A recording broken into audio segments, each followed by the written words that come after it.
Shalom, I'm back with part two. Let's get back to the video, shall we?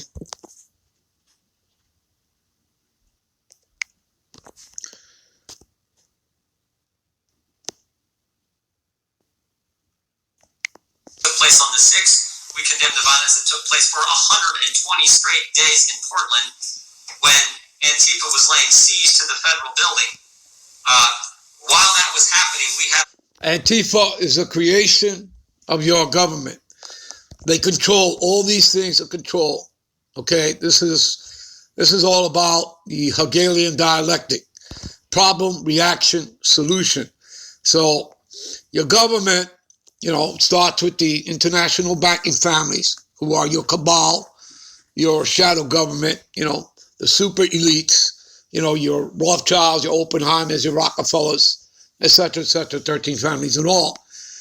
They own America. America's a corporation. They own it, all right? When you look that stuff up, America Corporation, 1871, will lead you back to the Bank of England, all right? So they're not necessarily going to give you their names, all right? So, and as you can see, nobody ever talks about that. They never talk about that, all right? In other words, they're above the law, okay? So, but they control that, just like, they own the corporations. They are the corporations. And America itself is a corporation. But they own the corporations. They own the military-industrial complex. So they have always owned the military, your government, the Congress, your presidency. They own all that. You understand? So they pass legislations and laws that they want passed. All right? You understand? Everything is to benefit them, not the people. You understand that? That's the way it works. All right? So that's just giving you people some understanding and clarity. All right? So these marches, these protests, a lot of that is created.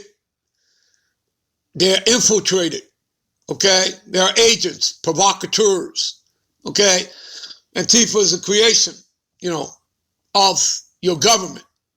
Okay, Black Lives Matter is sponsored and controlled, by George Soros and many others of the elites. You understand that? And again, that's not really Jake. Okay, what you have there are, the alphabet, right? The alphabet people, all right? Okay, so that head that up, all right? Those are the kind of people that head those things up, all right? But I believe you people get the understanding, all right? Let's continue with the video here, all right? Our colleagues talk about they needed more unrest in the streets at the very time unrest was happening in the streets. We had our colleagues say that the organization that tried to end your life, and that for 120 days had violence happening every single day in Portland, that organization was a myth. So again, problem, reaction, solution people. They create the problem. They wait for the reaction from the people, and then they come with a solution. But a solution that doesn't benefit the people benefits them. You understand that? So they control it all throughout. You understand that? Pressure from above, pressure from below. Look, this is so important. I appreciate Mr. No's willingness to talk about the consistency that is needed from everyone, from both sides of the aisle, to address this problem and get violence out of our political process. Madam Chair, with that, I would yield back. Mr. Oh no, excuse me. I got to yield to. I want at the same time. Ranking member. I yield to the ranking member. Thank you, Madam Chair. Without objection, I would like to introduce into the record an article from August 29, 2008. It's a report from the Southern Poverty Law Center about the Black Hebrew Israelites entitled "Racist Black Hebrew Israelites." Did you hear that? Racist Black Hebrew Israelites. So what is he doing? He's slandering. Okay? He is what?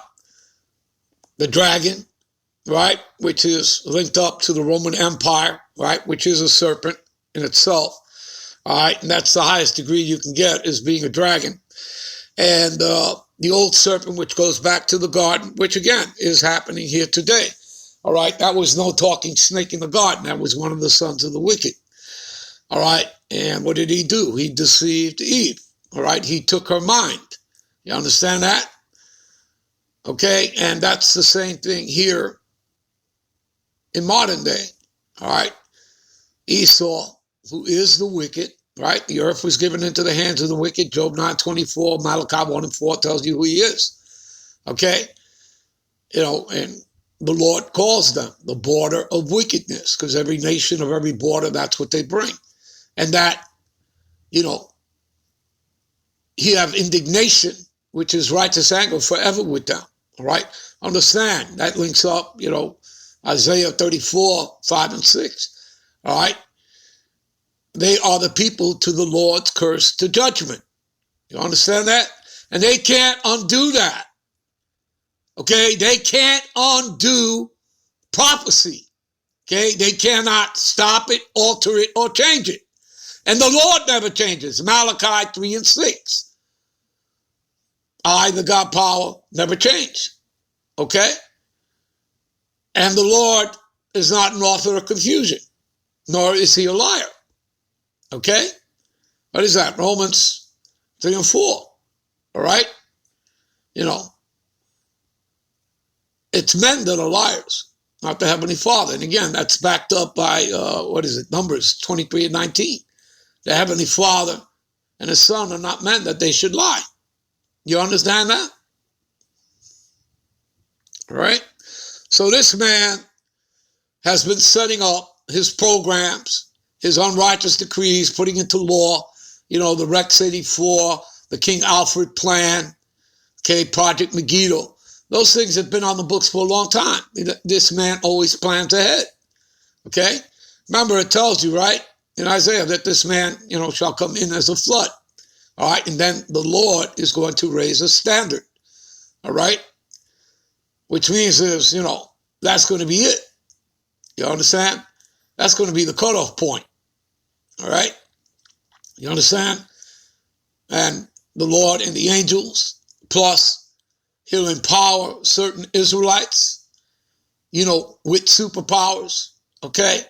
And that's going to be it for this man, all right? Because the missiles will be coming, the ICBMs, okay?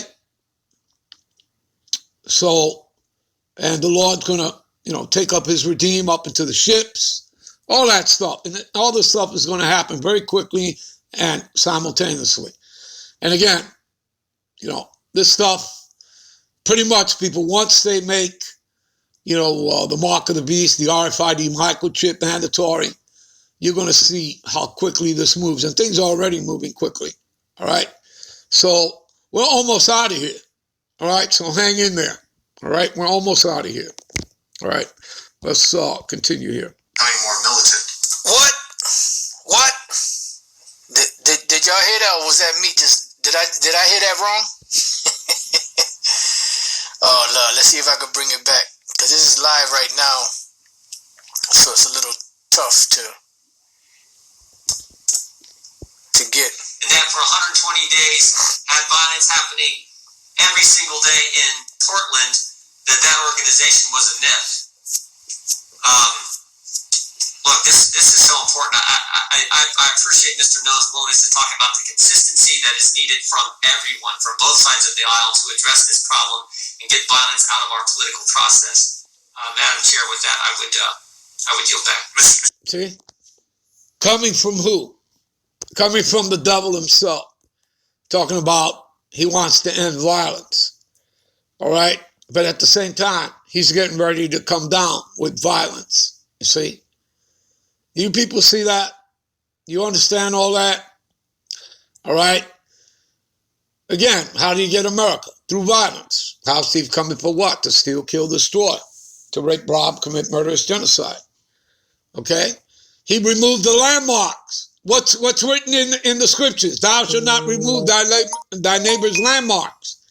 All right? This man came here and he stole what? He stole our lands, right? Our wealth, resources, all right?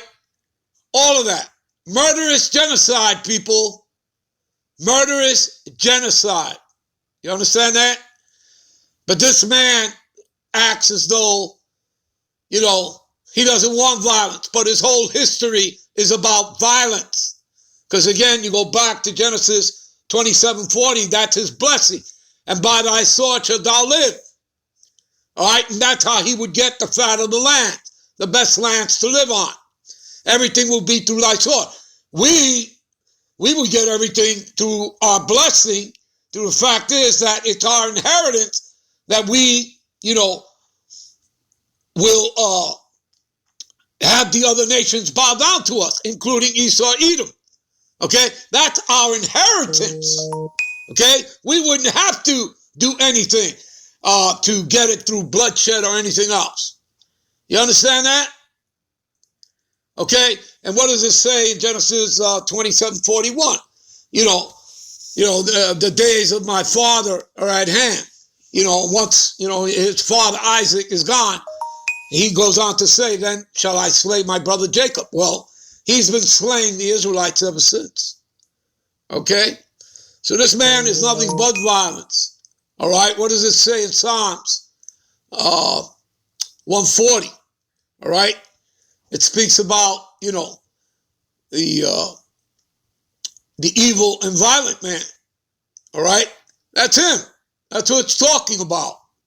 All right? Understand that this man is the man of sin, the lawless one, when you look that word up. You understand? The son of perdition, which means destruction. Okay? Do you understand that? That's what he's all about. He's about death and destruction. He's the harbinger of death. Go back to Habakkuk 2:5. All right? He is his death. Do you understand?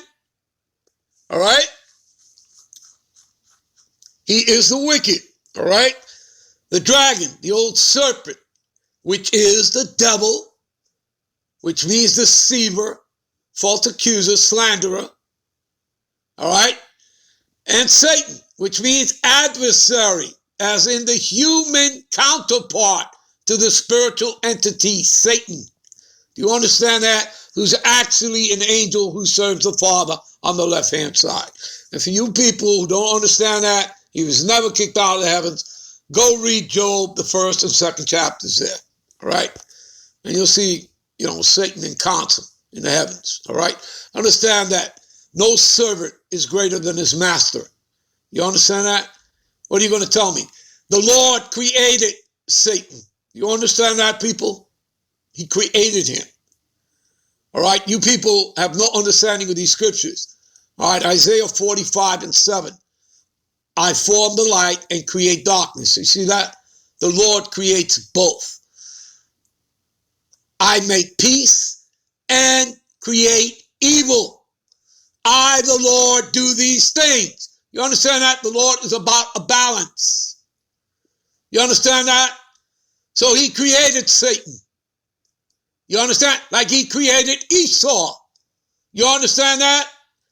And he created him to be the wicked, the antagonist, the bad guy. Okay? He took one vessel. He took out of the same seed, right? Out of one lump, that seed being Isaac. All right? And he made one vessel unto honor. All right? Which are who? Which is Jacob, whose later name will be changed to Israel, his descendants, the Israelites. That's the righteous line. Those are the sons of God. And he made another vessel unto this honor. That would be Esau. Do you understand that? All right? The antagonist, the bad guy, the Edomites, the white man. You understand? You read that in Romans 9:21. It gives you the analogy there. All right?